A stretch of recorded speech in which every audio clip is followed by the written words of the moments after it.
Have you ever wondered why the US dollar is accepted almost everywhere in the world?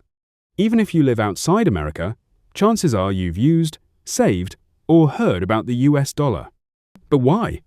Why not the euro, the yen, or another currency? The answer goes back decades.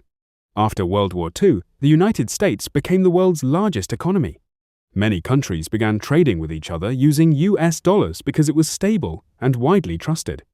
Over time, the dollar became the world's primary reserve currency. Today, central banks around the globe keep large amounts of US dollars in their reserves. International trade also depends heavily on the dollar. Oil, gold, and many other important commodities are commonly bought and sold in US dollars. That means countries often need dollars to do business with each other. The US also has one of the world's largest financial markets. Investors from around the world buy US stocks, Treasury bonds, and other American assets. This creates even more demand for the dollar. Does that mean the dollar will stay number one forever? Not necessarily. Other countries are exploring alternatives, and new technologies could change global finance over time. But for now, the US dollar remains the world's most influential currency.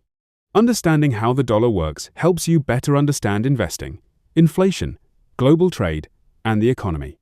If you enjoyed this video, like, subscribe, and join DollarVest for simple explanations about money, investing, and personal finance. Thanks for watching, and I'll see you in the next video.